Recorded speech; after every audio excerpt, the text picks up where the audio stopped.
Ladies and gentlemen, welcome to another episode of Money Talks, an exclusive conversation with some of the most brilliant minds in business, entrepreneurship, and finance. Today, we are in Kuala Lumpur once again, and this Money Talk is extremely special because I have found, finally, a kindred spirit, somebody that I can speak to on an equal level that resonates and understands my philosophies, but he's many years ahead of me in his career, his entrepreneurial endeavors, but his foresight, his decision-making is quite immaculate and stupendous, to say the least.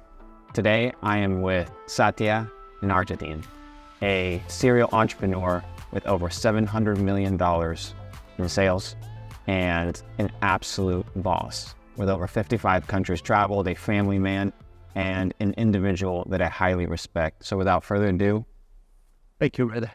Nice to meet you again. Satya, it's good to see you. I met you in California. That's right. Steve Tan invited me out to come hang out with the crew, so I was able to have a good time, get to know a little bit about you, and I was really intrigued because you're not a man of social media, even though you had a little profile, it's more like for your family or friends. So I really wanted to take some time and be able to dive into your mind, Sure. dive into your story as a student, and people just happen to have the benefit of listening to you as well. I want to take it back to kind of like your origin. I know you come from a family that, had their own company and things of this nature, but that doesn't necessarily mean that you had everything served to you on a silver platter. That's obviously many times a misconception, just because somebody in your family runs a business doesn't mean that they support you or that they're going to lay that up for you. So give me a little bit of introduction into your entrepreneurial journey, brother. Well, basically, like Luke was saying, I started in a family business, right? So I graduated from university in the US, came back to help in a family business, absolutely hated it, simply because I was the youngest of three brothers, right? And I don't know whether you know how patriarchal Chinese families are in terms of the business structure and family structure. The firstborn gets everything? Pretty much, yeah. So not just everything, but all the responsibility goes to the firstborn also, right? And so the hierarchy is kind of set. So I used to laugh because business meetings became more like family meetings because everyone in my family is involved. And because I have my father, my mother, two older brothers, and then me, so any decision that I make was just about the family dog. So, it's... You were the black sheep, always the last decision. That's right. It didn't matter what your expertise were. The value of your opinion on the ladder didn't really... Absolutely. Seniority. And it was absolutely, how do I say this now? I mean, I absolutely hated it, and I just couldn't wait to get out. So the opportunity kind of presented itself around 2003, 2004. My father decided to purchase a land in Singapore, industrial property.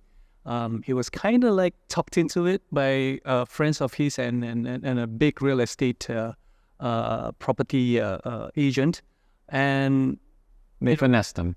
Yeah. They finessed him into it. Basically, yeah. Right? And told him that, these are the kind of returns that you're going to get if you build something like this over there. And, 3 months later, after he bought it and he was ready to go build it, those guys would say, okay, sorry. They rug pulled him. Yeah. They rug pulled the man. Exactly. They rug pulled him. Right. And so my father was looking at quite a big loss for that particular piece of property. And so I told him, I'm like, hey, I'm not happy in Indonesia. Why don't you just send me over to Singapore and let me just deal with this and see whether I can at least turn it around and make something out of it. So we were looking at quite a significant loss, maybe 30% loss from our initial investment. But right away, instantly, right? Because those guys were saying that, we can't build this anymore. It's not lucrative anymore. So I started fact-finding. I started to try to find out how to revive this. And instead of losing $3 million, so I turned it around. I actually made a few $1 million out of that. Amazing. And then I just basically rolled that into a new development and then rolled it. And, about 15 years later from when we started and when I got out of Singapore from the real estate property, property development market, we kind of sold about $700 million worth of Singapore property. Amazing. So here you are. What age are you when you talk to your dad about, hey, I want to kind of like take over the this real estate property? I was early 30s. Yeah. So what was your knowledge base in this niche? Nothing. Zero. Yeah, zero. I had a computer science background, I had a finance background. I've got 2 minors, but that's it, right? Nothing real estate related. And it's really not rocket science. Like, I mean, I think all businesses, basically, if you really boil down to it, it's a matter of cash flows. And in this particular case, with regards to real estate, it's definitely about cash flow because you have the construction curve and you have the sales curve. And if you kind of don't hit or you kind of let them intersect, then you have to put in more money. Yeah. And so basically, all you have to do is continuously track all your cash flows properly, and you should be able to do it. The only problem with real estate, of course, is because the money's involved are getting larger and larger. And if your cash flows, one bad project can wipe out all the profits from your previous 10 projects. Done. So tell me a little bit about that. So you make $4 million profit on the first flip, but a lot of entrepreneurs, they make the first $1 million, $2 million, $3 million, even if it's profit pooled or shared with your initial investors, whatever it may be. You still had a take home. Yep.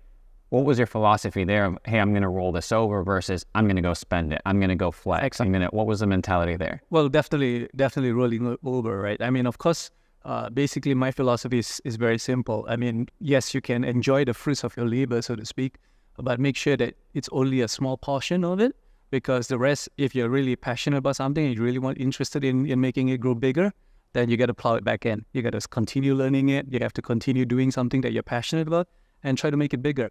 It's only when the passion gets out of it, then that's when you want to get out completely. Is there a way to reignite the passion, or when you say passion, is this something that is a gut feeling, or how do you sense it? Yeah, I think it's a gut feeling, number one, and number two is also you have to be also aware of the environment, right, that you're in.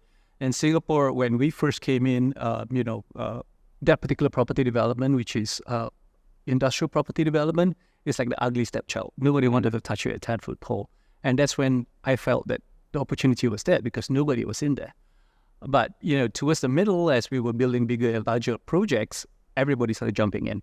They saw how much money, my investors were making, our company was making, and they decided to plow in. And it's really funny because, when they start plowing in is when I decide, I think it's time for us to get out. It's because of this herd mentality, I guess. And also I'm contrarian in nature. I don't like to follow the crowd. In fact, when people get in, it's when I get out. And when people get out, it's when I get in. Also the same thing when it comes to my investments. Yeah, not just in real estate property, but also in general. Just in general. I'm the same way, which is why I think I resonate with you. I heard about how you crushed the bull run in 2017. You pulled out. You were telling all your homies, get out. Did you do the same in 2021? Did you have a good foresight there? Basically, 2021 was I kind of got busy with life, so to speak, and I wasn't really to crypto that much. But I was telling those boys also, some of my friends who were into crypto to get out. Right around when I think it hit about 60K, right? Yeah, I think it was around 60K. Yeah. So it's pretty much close to the top. Close to the top. Yeah, I got out at 55K, which wasn't as impressive. You 10% drop, but we were talking in the back, and you said it's not that difficult. Yeah. I have a certain principle. What was that principle that you utilized? The ant principle, the auntie principle. Yeah, the auntie principle. It's so funny, right? Because I found this on the first run, the first time in the first bull run of Bitcoin. The first Bitcoin bull run was like, when the older folks, like your grandmas or your older aunties start talking about something. Boomers, yeah. Yeah, the boomers, really, yeah. It's time for you to get out. It's basically what it is. Because if it is so ubiquitous, it's like everybody knows, everybody talks about it, that means it's an overbought territory for sure.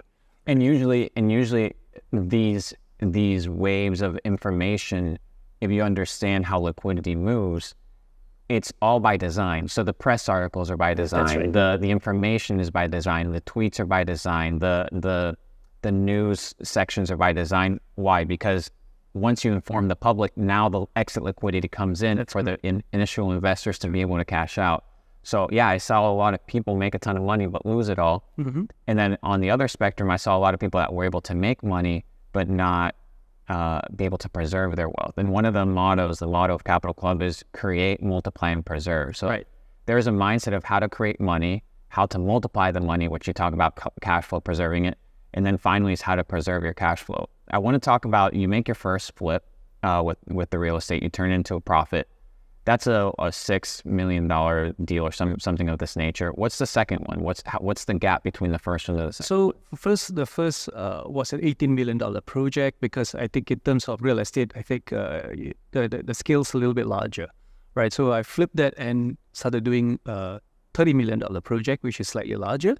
And when that sold out very quickly, I just flipped it and decided, hey, look, let's try to go for a big one. And we ended up doing a $260 million project. That was amazing. Yeah. So basically, if you have big conviction and you know that the market condition is right, go all in. It's basically what it is. It's in a way, whether you can succeed or not is, of course, it's a matter of good luck. It's a matter of being prepared.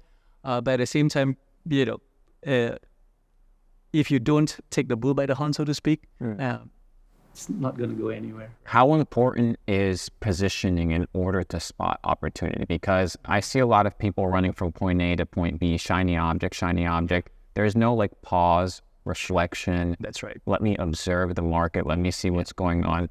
In your opinion, how important is this idea of pausing to reflect, to be able to look at the landscape per se? Extremely important. Yeah, absolutely right. Look, basically, you just have to pause and reflect as to, whether the market conditions that has set you up right now is still present. And then if it is, then continue being in it. If the market has moved for whatever reason, being regulatory, government intervention, or what have you, time to get out. It's basically what it is. A lot of people make the mistake, a lot of entrepreneurs actually also make the mistake of continually riding that same boat all the way up. Yeah, the same wave, even as it's crashing down. So do you think that has to do with an emotional attachment to the niche? Do you think it has to do with an identity attached to, hey, I'm a real estate developer, or hey, I'm a person that does e-com, I'm this type of person? Because I've seen it in my life where, for example, I started in e-commerce, and as soon as I transitioned out of e-commerce, started doing some consulting, they're like, no, but he's the e-commerce guy. And it's like, well, then I started doing crypto. What, weren't you the e-commerce guy? How can you be the crypto guy? And it's this idea of riding the waves, because in my opinion, and maybe you agree with me, it's you want to be playing along with the trend as opposed to against the trend. That's right. So when you're building this fortune inside this real estate empire that you built, how difficult was it for you to look at it from a third party perspective and not kind of attach your identity to it? Or did it come naturally to you? It came a bit naturally to me because I've never been enamored by labels, right? So you're absolutely right? So I was just as I was at that particular point in time when I started doing all my projects in Singapore, I was basically the shiny new object, right? Basically, I'm the one who was, this fresh guy came in, disrupting the market.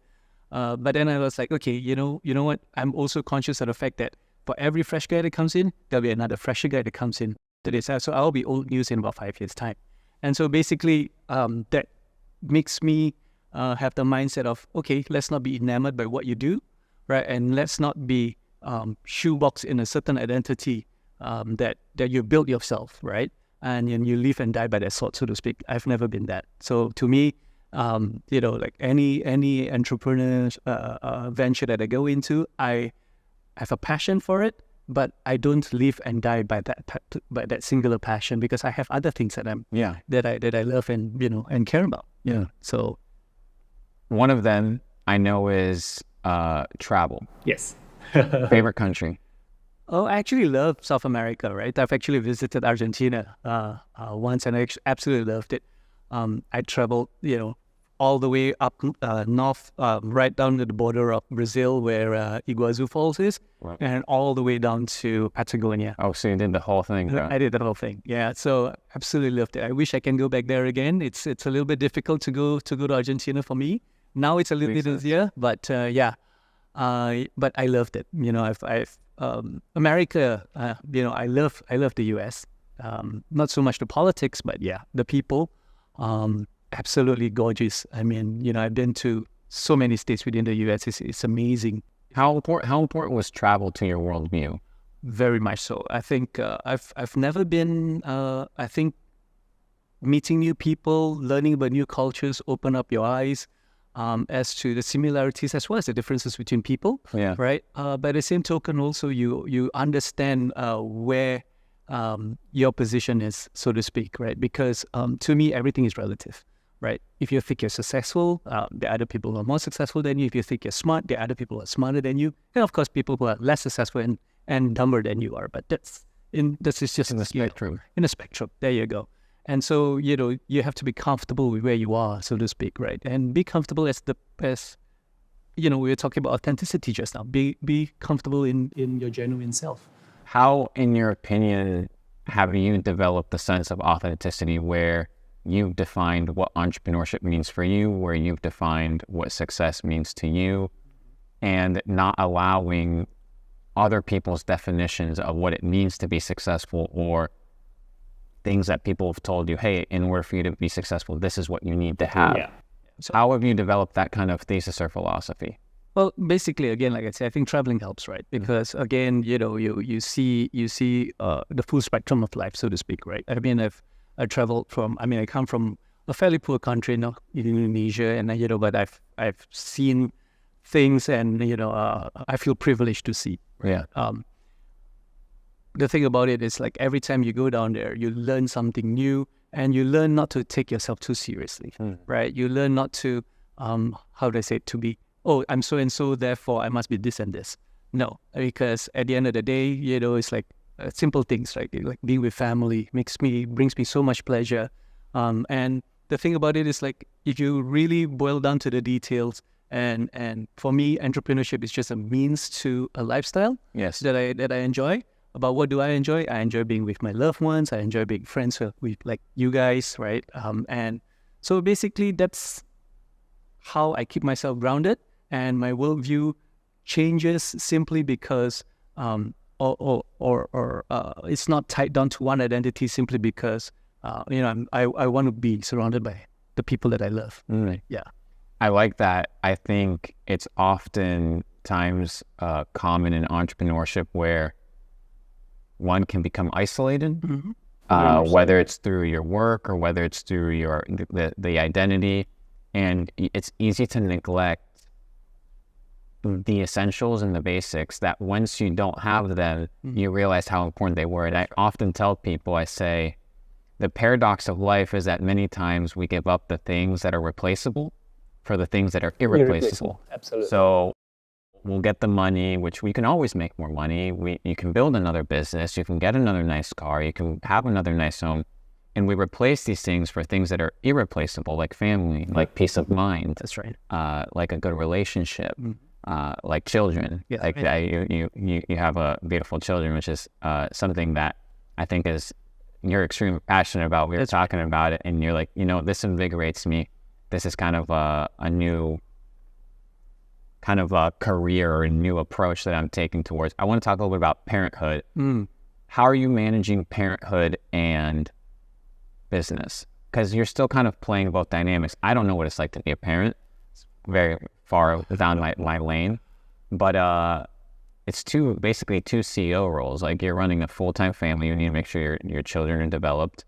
Because I know there's going to be people watching that have kids. And then you also have your company. And then you also have investments or things that you're kind of doing in the business world. How do you marry both? So basically, yeah, you're absolutely right. It's a question of juggling, right? And it's a question of time management and making time. It's essentially what it is, right? Because I think everybody knows you only have 24 hours a day. And it's how you divide it up, right? Rightly, if this is something that you really care about and you need to put, food on the table, then of course you have to worry about doing something, doing business or making money to make sure there's food on the table. I've been fortunate enough to be in a state where I don't really have to worry about that too much anymore.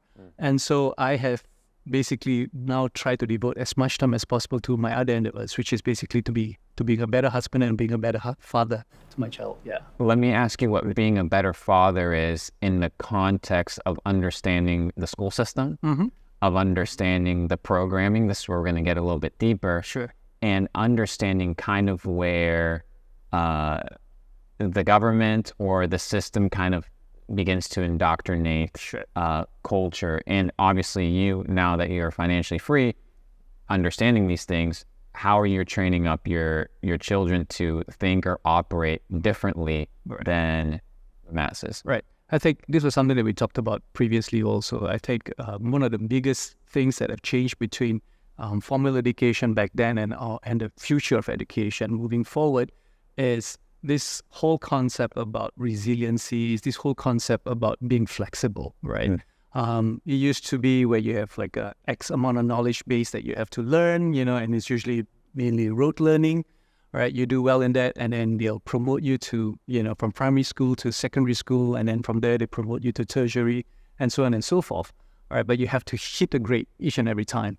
I think that model to me is a little bit outdated, honestly, because it's lifelong learning now. Yes. It's basically what it is. You cannot just stop and think, okay, so I have a master. It can't be attached to the title, just like Exactly. this. Yeah. Yes, exactly. Right. I mean, I've talking about education. I finished 2 degrees, 2 minors, and an MBA. But before I was even 23 years old, right? But did I stop there? No. I continuously learn. I continuously keep myself. I read a lot. I think my friends know I spend at least 3 to 4 hours every day just reading. Wow. Reading on stuff, right? Reading about big market trends, geopolitics, what the future holds.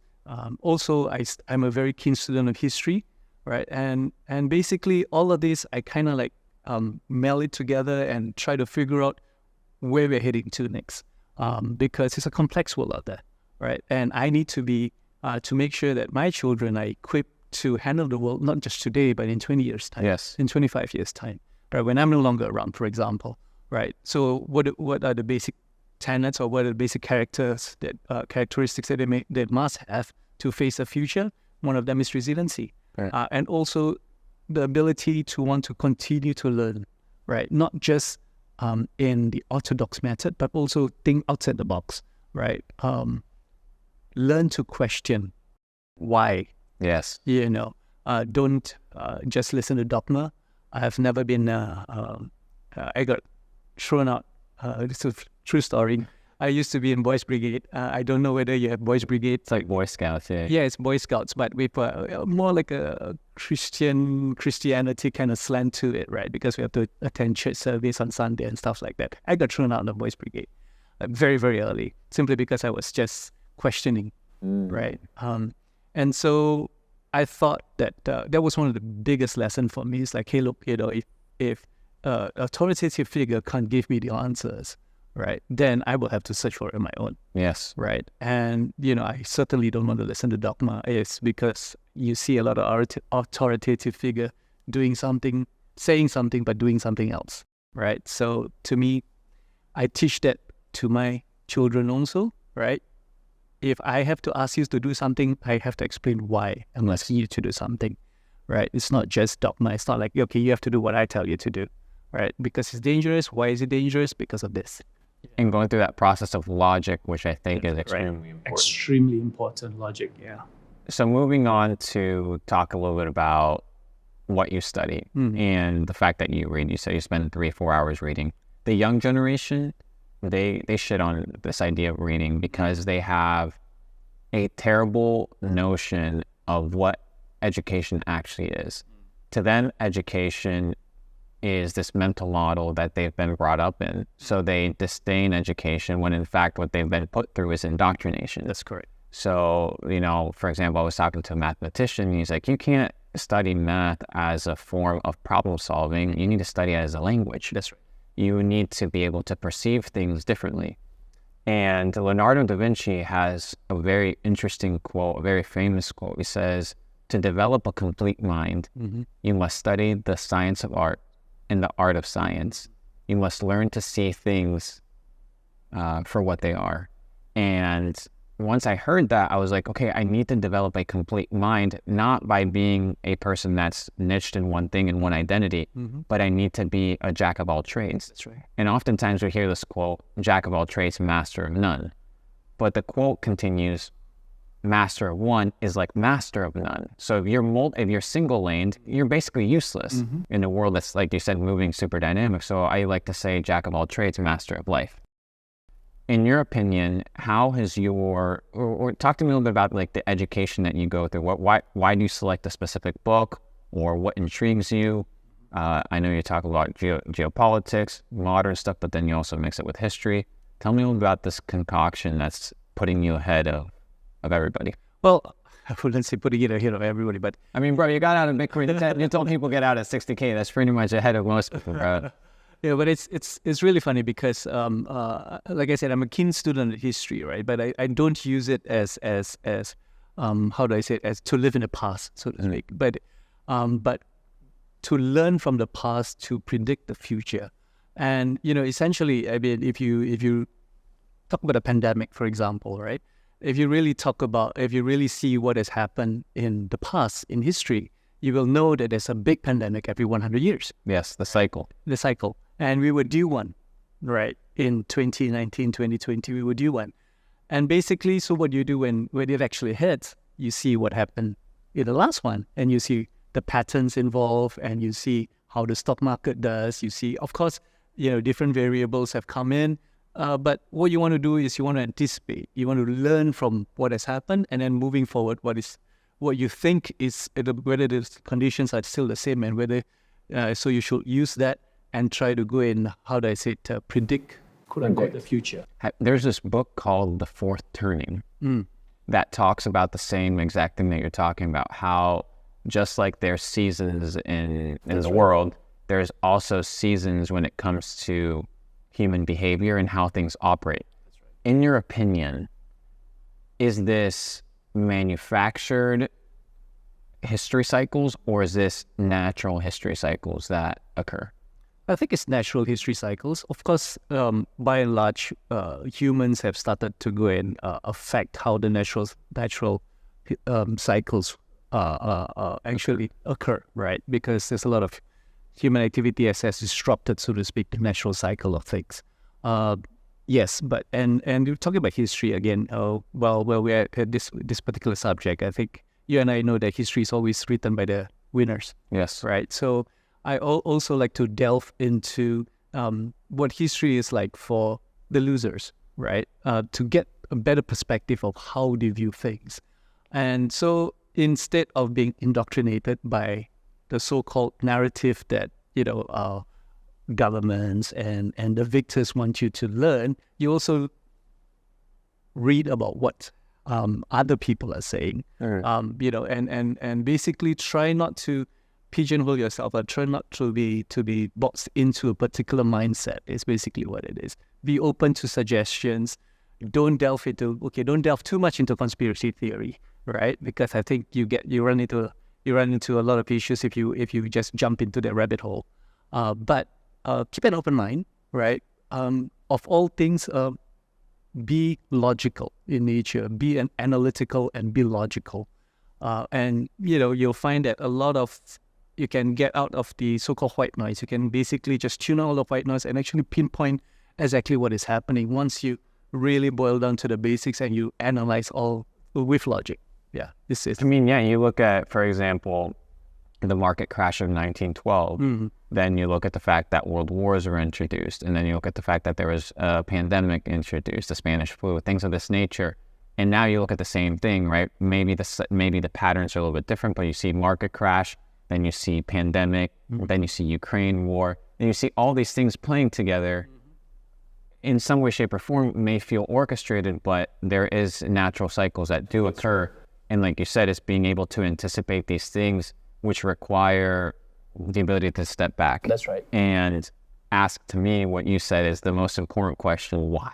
Yeah. Why? Asking why, continuously why.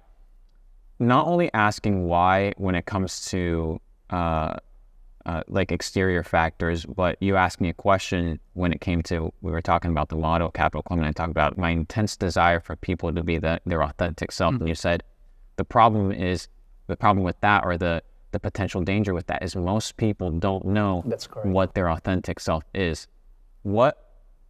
How do you ask why towards your own actions? How do you diagnose whether you're abiding by somebody else's worldview, belief systems, versus developing your own train of thought? Right. Well, of course, like I said, right, I think the one of the what I like to do is basically to keep an open mind about a lot of things, right? Don't just listen to the hype. Don't just listen to what people are saying, what mass media is saying, right? Even when you talk about geopolitics, for example, who are writing all the articles, for example, like who owns the news outlets? that's right, who owns the news outlets, and look at the bent, look at all the different things, and see for yourself. Really, again, stay above the fray. Don't get tied up to the emotions of the actual story, but look at it from a perspective of like, is this really what is happening on the ground, right? And it's interesting, right? Because a lot of people bash about, say, China, for example. A lot of Western media will say bash on China, but you look at what China has done, and just from a holistic point of view, just from a sit back and take a look at it, right? What they've done is near miraculous, right? China in 60, 70 years ago, they have this huge poverty issue, right? Massive poverty issue. And basically what they've done over the last 50, 60 years is pull 600 million people out of poverty, right, into what we call middle class kind of life. Yes, there are things that they have to give up. There are some personal freedoms, certain freedoms that they have to give out and stuff like that. But at the end of the day, 600 million people is a lot. It's a lot of people. Exactly. So yeah, let's not sneeze on that, And then on the same time, you can look at the Western side, which, they'll go and be like, hey, Iraq needs freedom, and they'll just bomb 1 million people. There you go. So, you need to be able to, like you said, be a multinational person. You can't be a person that is, per se, patriotic towards one flag, which is why I think you and I resonate. You're like, you know what? I'm not a citizen of this country. I'm not a citizen of that country. I'm a citizen of the world. That's right. And I myself, I've been to 54 countries. One of my goals is to actually travel to every country in the world. That's kind of one of the things on my hierarchy list of priorities, simply because I want to continue being a student of life. And a student of life, it requires humility. Mm-hmm. But I think, I sense it with you, the more you know, the more you realize you don't know anything. Exactly. But there is a certain beauty to that, because in that feeling of not knowing anything, you lose the responsibility of having to act like you know something. That's right. that you are something. Yeah. So it's in your insignificance that you actually find some sort of value or freedom to enjoy life. And my entire objective is, as people endeavor into entrepreneurship, as they find success, as they make money, is to not lose the reason why they started doing it, which was to put food on the table. That's right. To be able to go out with my friends. Mm-hmm. And you go from being a slave of the cubicle and the fluorescent lights to being a slave of your business, or to being a slave of the P&Ls, or to being a slave of, and you have to always check yourself, and consistently, always and forever, be humble enough to recognize that you don't know anything. Absolutely, right. And I think that the so-called theory of relativity, not Einstein theory, my own relativity theory, it's the same, a good one, right? It's basically everybody is, it's relative, right? Where you are, you might be rich, but it's relative. You're relatively poor compared to, say, Elon Musk, right? But you're definitely rich compared to, say, some poor, orphan in Africa, right? It's the whole scale of relativity. People always say, oh, you must be a very successful entrepreneur because you sold, that many hundreds of millions of property. I like to joke with friends of mine, right? I've got a very good friend who's also in real estate in Singapore, right?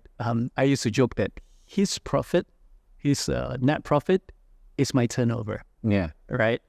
And his turnover is another big company, one of the largest companies in Singapore called CapitaLand. It's his turnover is CapitaLand's net profit. So in the big scheme of things, yes, I might be successful, right? But I'm like a little tick in, the lion. And it kind of has to do also with where you're looking in the spectrum, because most people, they look at Elon or they look at an ultra successful entrepreneur, but they only look at the things that they're missing from what that person has, instead of what is this person missing that I do have? So for example, does this individual wake up with peace of mind? Bingo. Yeah. Is this individual loved? Or is this individual feel cherished and important, or do they live under stress? And it's like, based off of your hierarchy of priorities in life and what you want, you also have to evaluate where you are in the spectrum. And in gratitude, I think, is where it comes in, to be like, I could be on this side, but simultaneously being on this side of the spectrum could be just as bad. That's right. So it's finding that balance. And I think that's what I've come to realize about entrepreneurship, bro, is entrepreneurship is a lifestyle. It's not a career path. I very much feel like a pirate, not in the pirates in the sense of like, I'm out here like boarding ships and like stealing, but this freedom lifestyle. That's like right. You're not bound to a flag. You're not bound to a location, but you're a nomad. You're exploring, you're finding your treasure, you're finding your loot, you're kind of doing your own thing, you're free flow. And I found a lot of enjoyment in that sense of entrepreneurship. And I know it's different for a lot of people, but I think that the balance is super key. That's right. How important has finding and retaining a supportive spouse been in like your mental stability when it comes to business? Because dude, it can easily go south. You can easily be with the wrong person and it fucks everything up. So tell me a little bit about how you handle kind of that dynamic without going super into detail. How do you handle that dynamic of relationship, the empowerment of making sure that you still have time for your personal relationship while still supporting, your business endeavors and your entrepreneurial like spirit? Well, we definitely did this previously also, but what we talked about was, like entrepreneurship for me is a means to an end, right? It's providing food on the table, a shelter over my head, right? And basically that's it. Once you've achieved all that, what do you want to do, right? You want to start working on interpersonal relationship. A lot of people spend so much time doing, for example, learning the life skills to become a successful entrepreneur. They never learn the life skills to become a successful partner to their wife, to their children. Wow. They forget about that, right? You put in 20,000 of hours at work. Do you put 20,000 hours of work in interpersonal relationship to try to, be a better person to not just, you as a successful entrepreneur, but also to the people that you love, the people that love you, right? People forget about that, and to me, it's something, like I said, I've been fortunate enough to be able to get into a position where I can now start to work on those other aspects that I have like previously. But it also, again, back to the point where the whole big scale of things, right? Once, how much money do you really need in this life to be? How much money do you really need? I don't know. I mean, like if you obviously, like, let's say I want to live a good life in your spectrum, I want to have a nice car. I want to have a nice house. I want to be able to have my retirement portfolio. I want to be able to invest. What is a number to you that you're like, hey, if you're an entrepreneur, you're making $100,000 a month. Obviously, cash flow is king. You talk about that, and being able to have cash flow income streams. What is a net worth in 2023 or in this kind of era that you should be aiming for to be like, okay, now I'm in a good place where my priorities can shift? Right. What, in your opinion? Well, it really depends, obviously, on where you live. For sure. Yeah, because real estate, which is something that I used to do. It really depends. If you live in Singapore, then $1 million won't get you very far. Yes. But if you live, let's say in Malaysia, for example, $1 million will get you much further than $1 million in Singapore will get you. All right. So it really all depends on that. Let's say tier 1 countries. Tier 1. So we're talking U.S., Singapore. Yeah. Let's add a couple of European countries that are highly expensive. What is your opinion there? For, let's say, if you live in New York, live in California, then it's gonna get really expensive. London, for example, Hong Kong, Singapore, all the tier 1 countries, Dubai, it's gonna get really expensive for you to live in a luxurious manner. But if you want to live in a comfortable manner without worrying too much about, what your neighbors are doing, what everybody else thinks about what success means, right? I don't think you really need that much, honestly. It really boils down to, whether you the place that you're in, it's comfortable, it's large enough for you, it's conducive for family. But do you really need a 10,000 square foot mansion? Do you need 4 Bugattis in the parking lot? Bingo. Right. Correct. And oftentimes what I've come to realize is these things come from comparison. That's right. And I tell my people, I say, comparison is the killer of joy. Because you're comparing yourself, instead of comparing yourself to the person that has less, you always compare yourself with the person that has more. And it's in that fallacy that you're sitting in a beautiful home with people that love you, making money, you're like, oh shit, it's not enough. When in reality, 5-10 years ago, you would have looked at the version of who you are today and been like, dude, this is the version that is success. And I think that it's that reality check that is extremely important. Yeah, you shift your own goalposts. That's basically what it is, right? Once you've achieved that, you're just like, okay, what's next, right? And then you look at your neighbor and like, oh, he's got a bigger house, he's got a nicer car, I want that. You know, but then, you know, like you said, you don't stop and say, hey, look, 5 years ago, I would be so happy if I, you know, reach where I am right now. And I think that's basically it, right? You know, what is it about being the next Elon Musk that drives you towards that? I mean, you know, I think someone like Elon Musk must be, yes, I mean, he's got all his riches and everything. I think must also be very, very lonely, you know, to a certain extent, right? You see like half of the things people say about him are all negative. The other half is positive, but you really boil a lot of pressure. Yeah, it's a lot of pressure to continue to be Elon Musk, right? I don't want that kind of pressure. Yeah, I like to travel. I like to enjoy the good things of life, because at the end of the day, it's like you said, you know, you can be a big rat, but still in the rat race, and just be a bigger cog, but you're still a big cog in the same machine. That's right. What are some books that have foundationally impacted the way that you view the world? Definitely anything by Malcolm Gladwell. I absolutely love him as an author, right? And he makes a lot of sense. He makes a lot of good observations as to how the world works, right? And how it's counterintuitive sometimes, the way we see things and the way it actually works. Definitely anything by Malcolm Gladwell, recommend, highly recommend. I also, again, books on history. Go into the internet, you know, learn about a lot of things that you be skeptical is basically what it is, right? Don't believe everything that you hear. Don't believe everything that you see, because it's so easy to distort the facts by reading mass media, for example, right? Learn from a lot of, how do I say it, the bigger skeptics, right? I am a big fan of James Randi. He used to be an illusionist. But he's a very, very big skeptic about, you know, supernatural and all this, you know, causes and stuff like that. I'm a big fan.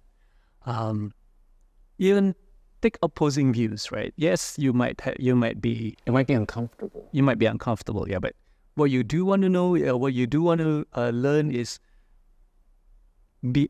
how do I say this? It's like be empathetic as to what the other side is thinking about. Right. Like, don't be so dogmatic about one worldview that you neglect the other side of the ping pong table. And you're like, hey, maybe I do agree with some of the things that because I found like the similarities are so much more in unison than the differences. That's right. And I think that it's in the nuances that people get caught up, instead of being able to perceive things, like Miyamoto Musashi says you must be able to perceive things from a high view, from the mountaintop. That's right. So you can see things clearly. That's right. Because when you're down in the grassroots, all you can see is the grassroots. Like, all you can see is where you're at. But if you can take a higher view, and a higher view requires perspective. That's right. And perspective, you may agree, is acquired through understanding multiple perspectives, through understanding multiple worldviews. In personal development, what are some books or some trains of thought that have impacted you recently? Personal development, let's see. In personal development, once again, it being a wide spectrum, but things that have kind of developed your operating system on the human side, not on the business side, not on the history side, but on the, you know what, these are things that impact me personally. It's, like I said, it's just quite, I mean, I read a whole lot of things, so I can't really pinpoint one particular author or one particular person or one particular philosopher that I adhere to. It's just a strange mishmash of all the things that I read about. And again, it all boils down to critical thinking. Yes. Right? All boils down to logic. And it all boils down to being skeptical about what exactly you read and what you're actually seeing online. We talked about this in social media now because especially now with the prevalence of social media, it has become an echo chamber, right? You only belong to the same things that the things that you want to listen. Yeah, because it's the For You page is curated towards giving you more nonsense of the things that, oops, I clicked on this by accident. That's right. Now you're in the algo for this. And it just hits you and hits you and hits you and hits you and hits you. I have to do it oftentimes. I have to just hit mute or I have to hit like not interested, not interested, not interested. So curating that experience as well. And what's interesting, it's called a news feed. Yeah. Feed, aka you're being fed something. That's right. And when you're being fed something, it means that you're not going out and hunting for it. Right. So in order for you to be a full developed entrepreneur, you have to go and find the information as opposed to being fed. Because when you're fed, you're oftentimes in a farmhouse and you're going to go to slaughter. That's how I've always perceived it. Yep. So I'm in a perspective where very similar to you, I find pleasure in life through the small things, not neglecting them, not forgetting them. But talking a little bit about money, I want to go into that. I want to talk a little bit about cash flow. I want to talk a little bit more about business principles that building a multi-9-figure empire and being able to leave that and then redesign your life. What are some principles in business that you've adhered to that have allowed you to achieve success? One of the biggest one is like there's no one path to success, right? I used to belong to entrepreneurs organization, right, where you see a lot of successful entrepreneurs in the same room, right? Hundreds, even thousands of entrepreneurs, and they all are successful in their own right because there's a minimum bar that you need to achieve before you can join EO.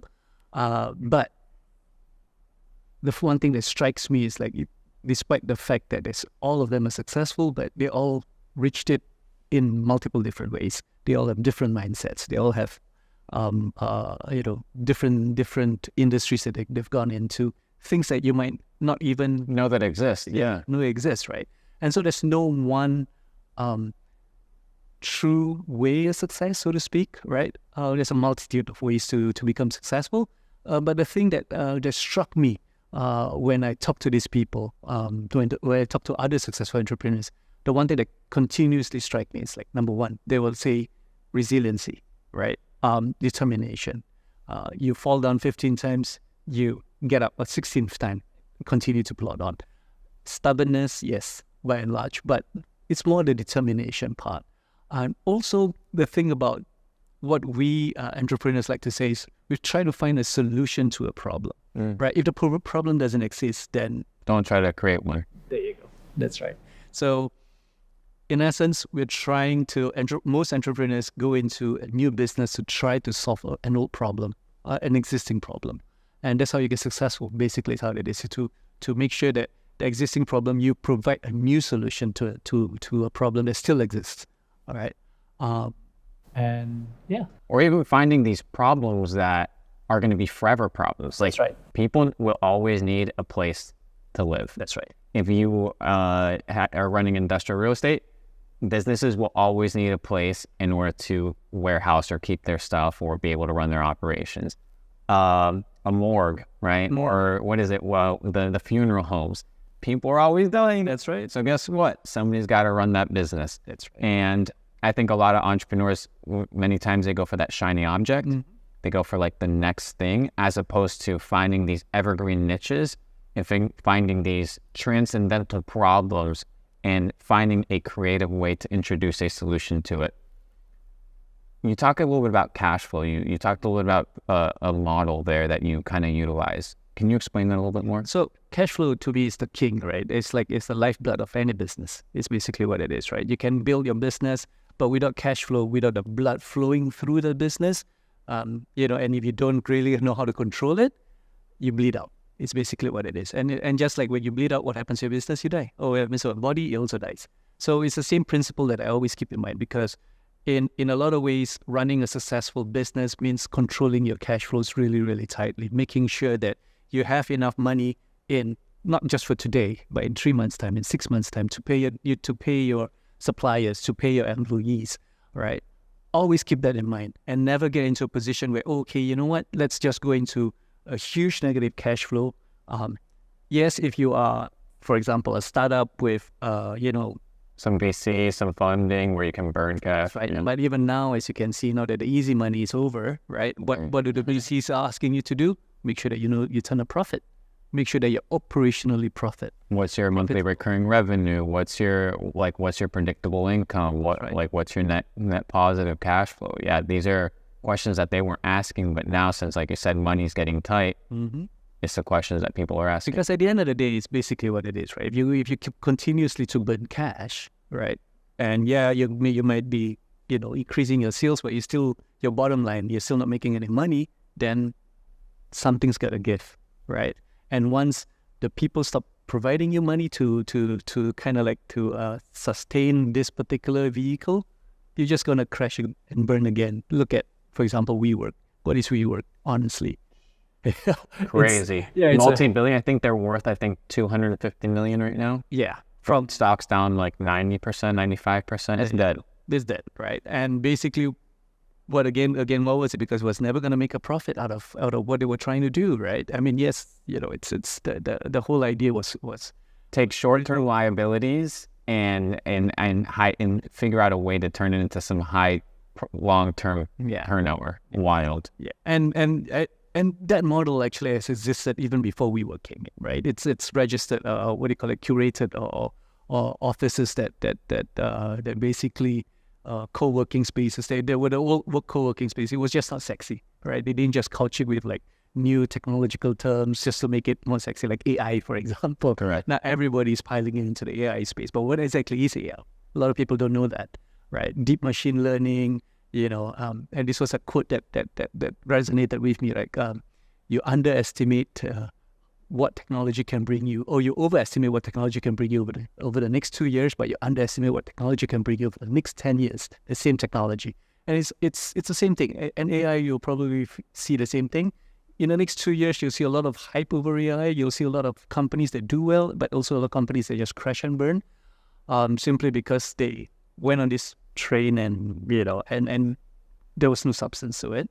But at the same token, you will also clearly see in a few years' time who are the winners of this particular wave. And it might not be the same person that you're reading, it might not be the same company that you're reading about now. And that's usually what it is, right? I mean, even smartphones. Mobile phones. Who were the kings before Apple came in? You had BlackBerry, you had a ton of Nokia, you had all these. Ericsson, Nokia, BlackBerry, all right? Everybody was on BlackBerry. Gone. All gone. You would have never assumed that these would have been dethroned. Exactly. So yeah, again, you can't see the winners right now, right? But this whole new revolution, this AI, we've talked about it many years, right? And I think it's still at its infancy. But yes, it's going to disrupt a lot of industries. It's going to disrupt a lot of people's employment status. So then you just have to be prepared for it, right? Read about what are the industries that are going to be disrupted by AI, and don't be in that. Honestly, copywriters, your days are numbered. Goodbye. Yeah, even marketers, right? Graphic designers, right?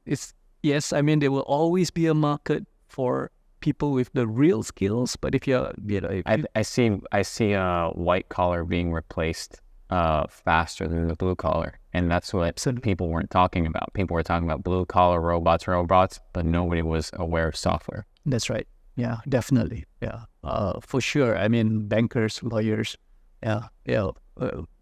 Yes. So what's gonna end up? We talked about this also. What's essentially what's gonna be left over those industries will be those people who actually have that personal touch, right? That really know how to build interpersonal relationship, because those can't be replaced by AI. Everything else, talk about, like, for example, a criminal case, right? The AI or the computer will be able to pass through millions and millions of old documents, millions and millions of cases that, that an ordinary person right there will not be able to have that kind of mental capacity. Because you're dealing with human error, and when it comes to those things, they're so technical that we're going to start relying a lot on machines. There's a good side to it. There's a scary side. Exactly, right. But as usual, with the scary side of it, it's like, AI is written by people at the end of the day, right? The programming language is actually designed by somebody, by a programmer, by a coder. And at the end of it, he or she will also put their own biases in it, all right? And it is going to be a big problem, how to weed out all the biases in all this big, deep machine learning, AI, that is apparent right now, even now, right? Yes. Yeah. So one of the most celebrated cases was even Apple's facial recognition, right, where they had problems recognizing different Oriental or Asian faces. Let's say Oriental is such an outwarded term there, but Chinese faces in particular, right? It was easy to like sister to be able to open up what do you call it? Somebody else's phone, yeah. Somebody's phone because the AI couldn't pick it up. It's something like that. And also, like, I think there was also something about biases in black faces, right? I mean, African Americans also had the same issue, right? Because it was written mainly towards a white Caucasian audience, right?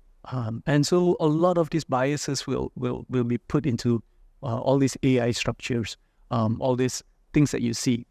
Even when we talk about, AI medicine, for example, right? A lot of the research has only been done for typical white Caucasian males, right? Not even females, right? And so if you look at drug development and all that, it's mainly geared towards that. But, the microbiome, for example, what's happening inside your body is different between somebody who is white and Caucasian and somebody who is, a Singaporean Chinese, for example.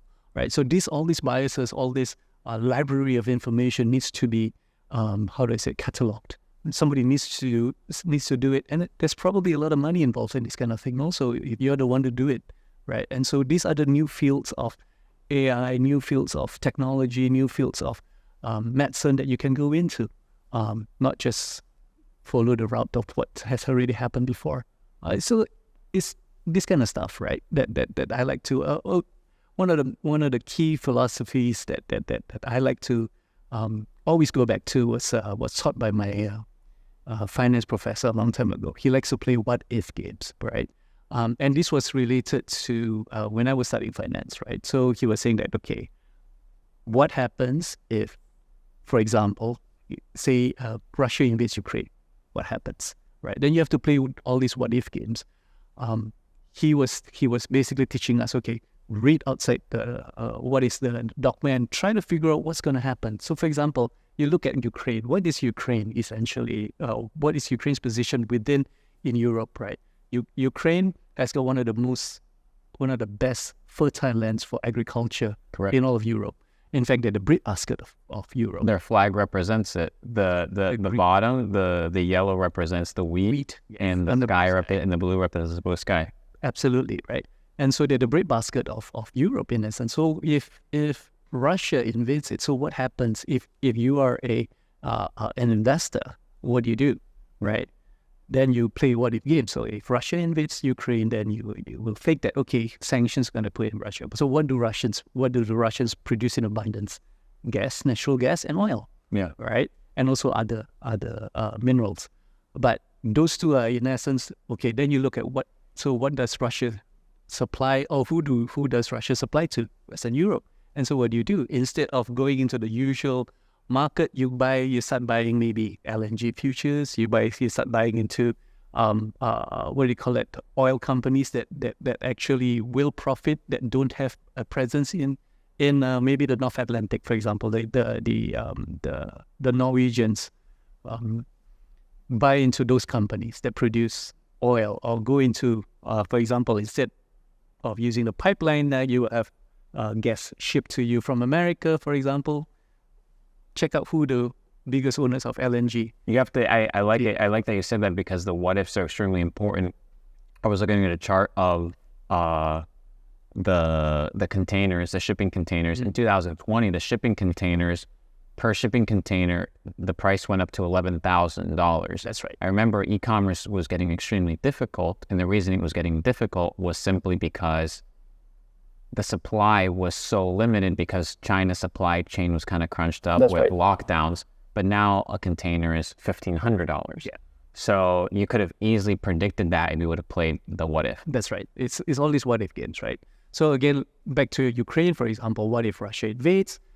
Wheat prices are going to go up, and wheat prices went berserk for a while, right? It just went skyrocketed. And if you are a trader down there and you know what's happening, you position yourself properly. You know what's happening. That's the key. If you're not gambling and assuming, they're playing the what ifs. You play the what ifs, right? And then you position yourself to make sure that you position yourself before the big wave comes.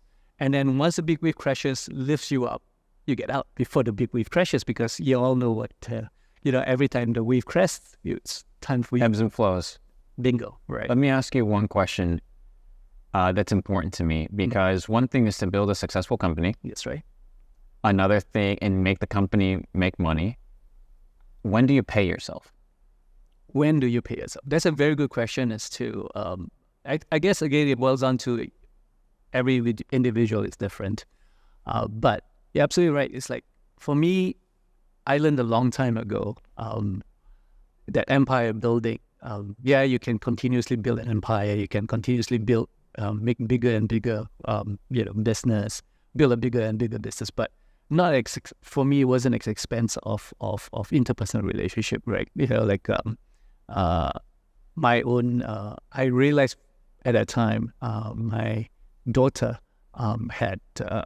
she was 11 years old, right? And this is getting a little bit personal, but yeah, she was 11 years old and she had cancer. And so to me, here I am building this big empire, and at the end of the day, there's nothing that I can do. Yes, I can provide money to give her the best care, but there was nothing that I could do to prevent her from getting this, right? And, it's like I say, a variety of things, and that's when it hit hard, right? It's like, okay, so I've been making all this money, and at the end of the day, it's really not for anything if I don't, take responsibility to reconnect with my daughter, for example, or be with people that actually are meaningful to them. All right, and it's all the money in the world is not gonna be able to, again, back to say Elon Musk, for example, right? I mean, he might be the richest person in the world, but is he really happy as a person? I don't know, right? We really don't know. And to me, that became very, very important, right? How to make myself happy and to understand what really makes me happy as a person, instead of, listening to others. And instead of, for you to be happy, you have to be rich, right? It's not all about that, because I see sometimes, like I said, sometimes when I see my employees, they might not be as rich as I am, but hey, for sure, they live a very much more fulfilling life. Their life seems to be full of laughter. Yeah. What would you say to somebody that says, that's easy for you to say because you're sitting on 9 figures? Well, that's easy for you to say because you're retired, but I'm struggling. What's the comparison there of like, okay, yeah, money isn't ultra important. I wouldn't say that. Yeah, I wouldn't say that money is not ultra important. Yeah. But I think once you've accumulated a certain amount of money, I think it's the law of diminishing returns starts to set in. Right? It loses the value on on the list of priorities. The hierarchy of the value of money goes down. So for you it's up to you to find out where you want to stop, so to speak. And like I said, for every person it's different, right? But at the end of the day, you just have to ask one thing about yourself, right? Whether you're extremely happy. And then I like to quote, I like to use myself as an example, right? I've seen people who are extremely, extremely wealthy, right? But, they're just not happy in their lives, right? I mean, they don't even have to worry about, money for the next 6 or 7 generations, right? So much money, but nobody likes them. Well, their own family hates them. They're despised by a lot of people. Yes, they're feared and perhaps they're admired because they've accumulated so much wealth. But at the end of the day, when I see them, I feel sorry. A little bit sad for them, a little bit sorry for them, simply because, you've got all these monies, you've got all these riches, but, you've at the cost of all of these interpersonal relationships that should mean something to you as you go. It's like the Bible says, what does a man gain if he gains the whole world but loses his own soul? Exactly. Perfectly. And it's the paradox, and it's that fine tune. As we kind of wrap up, brother, what are some thoughts you leave to the upcoming generation of entrepreneurs? What are some principles that, you know, we've covered, money not being important, but what is something to you that you would like to convey? Well, I think honestly, the AI and the computers and computing in general, right? I mean, I studied computer science last time, and the languages that I learned even 30 years ago is now obsolete. Nobody uses those languages anymore. Pascal, for example, assembly. Who does programming assembly anymore? Nobody does, right? And it's a scary world out there. But the thing about it is never stop learning, never stop reading up on stuff, never to stop traveling, right? Figuring out what other people think. The reason why I love to travel, I think this is probably the same reason as you, is because you are immersed in somebody else's culture. So you look through their eyes about how their worldview is. And because of that, you're a better person. Because of that, because you're able to empathize, you're able to put yourself in their shoes, and you're able to see different points of view, right? And to me, that is always the key right there, is to always continuously learn, never stop learning. Because, you know, and don't convince yourself that, okay, I'm at a pinnacle, this is it. I don't have to learn anymore. I know about everything I used to know about this particular business. That's when you fail. It's all. That's when the wave comes crashing down. Correct. Yeah. So, and like I said, there's so many things that you should learn about, right? I mean, not just from an entrepreneurial point of view, other things. And it cross-pollinates too. Like you were talking about this idea of you spend 20,000 hours working on becoming a better entrepreneur, but do you spend 20,000 hours trying to become a better person that interacts with other individuals and understands how to sympathize? That's right. And if you understand how to perceive things differently, you realize that this knowledge actually translates and makes you a better business owner, and it makes you a better entrepreneur. And I've come to realize many times, okay, if you have interpersonal relationship issues, that translates to business. Exactly. If you're really good with people, that translates to business. So everything kind of cross-pollinates, and it's not isolated in and of itself. So becoming well-rounded, being educated, and becoming a student of life. Absolutely. Brother, thank you so much. Really thank you for being here. I appreciate it. Ladies and gentlemen, this was another episode of Money Talks. I hope you guys enjoyed. I'll see you guys on the next one.